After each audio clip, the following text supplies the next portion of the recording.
The Vuelta a España, the Spanish Grand Tour. Like the Tour de France and the Giro d'Italia, it's 3 weeks long across 21 stages.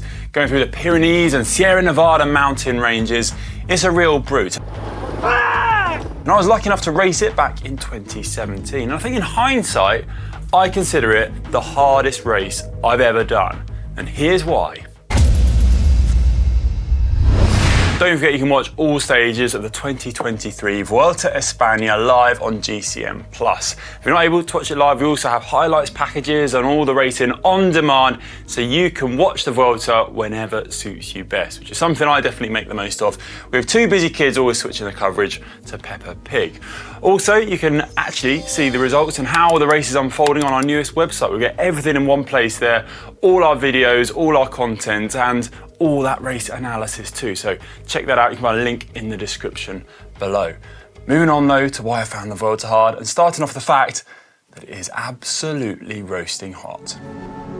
And when I say hot, I mean really hot, really, really hot. Temperatures are often in the high 30s and pretty consistently touching 40 degrees Celsius.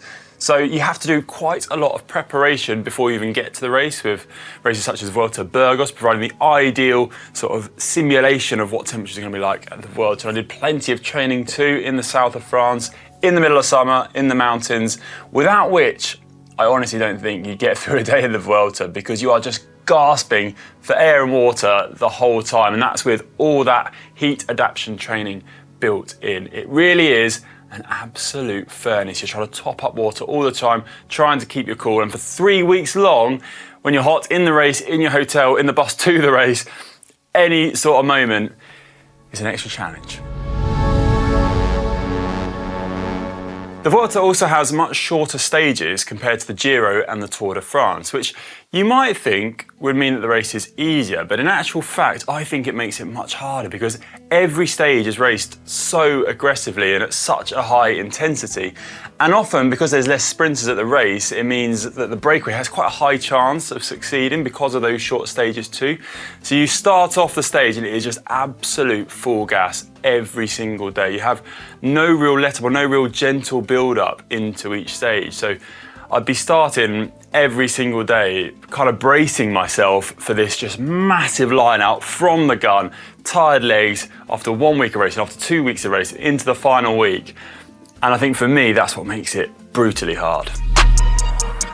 And I just mentioned it there, but the fact that the breakaway does have a chance to succeed at the Vuelta is that real reason why the racing is up to another level. When you get into that final week, normally a time when perhaps racing would start to kind of cool down a bit more of a rhythm would allow itself to be maintained in the race. Instead, what you find is that riders are really going for that full gas effort to make the break, and there is a massive fight. I'm talking 1, 2, 3 hours sometimes of groups going up the road, coming back, going up the road until the elastic finally breaks.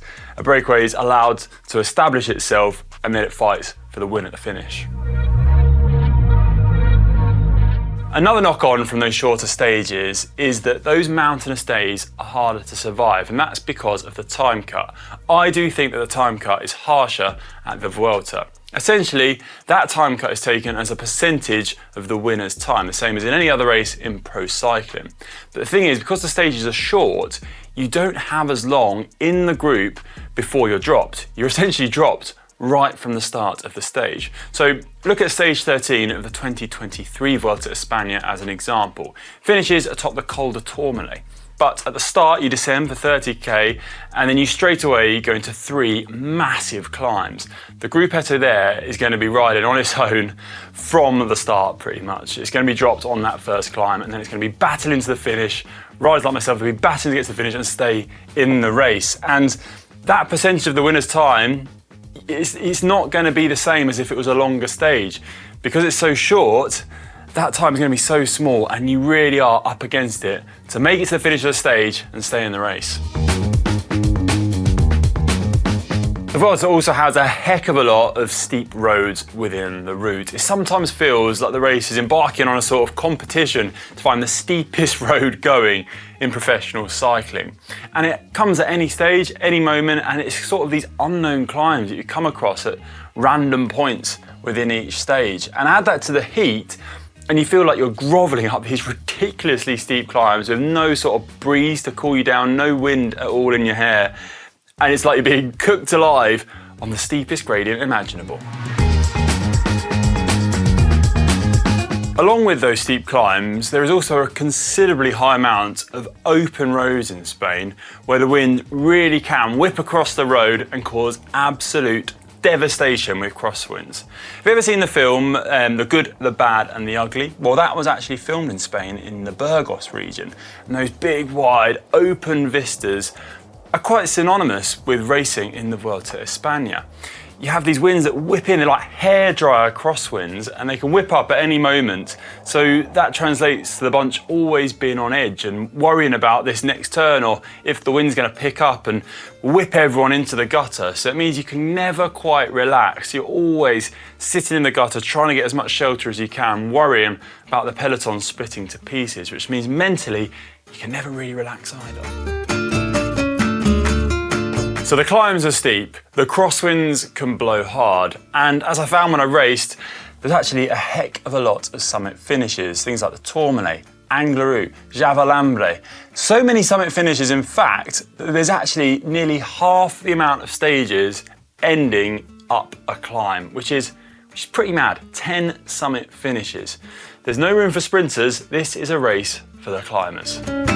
Plus, those summit finishes aren't easy either. They are some of the hardest finishes in pro cycling, some of the hardest mountains going you could possibly ride a bike up.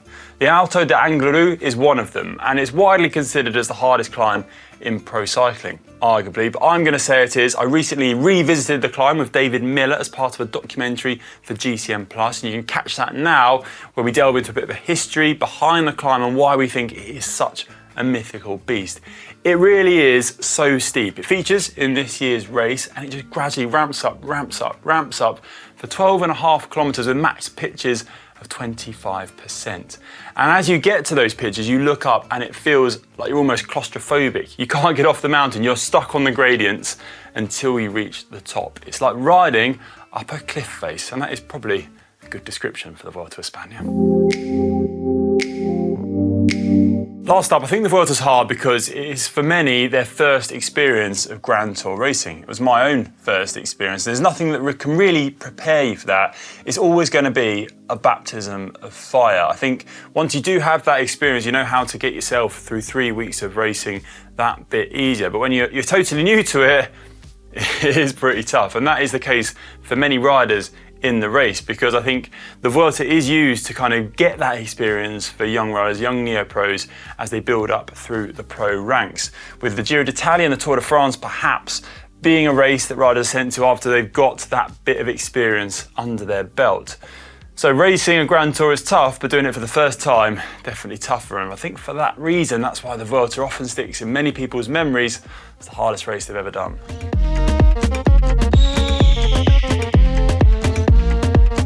There you go then, the Vuelta a España, one of the hardest races, I think. For me personally, it was the hardest race I ever did. But don't forget, you can watch all the action now on GCN+, live and on demand from the comfort of your own sofa, which is what I'm going to do this year, and really enjoy the racing too, because it is an absolute spectacle. I think for those shorter stages especially, it makes such exciting, aggressive racing that for a fan is absolutely brilliant to watch. So don't miss it if you've got the chance to sit down and watch it or catch any of the highlights. But let me know in the comment section below what's the hardest ride, hardest race, hardest event you've ever done and managed to pull yourself through. Always like to see your comments and hear what everyone's been up to out on their bikes. If you enjoy this video, please give it a big thumbs up. Thanks for watching, and we'll see you on the next one.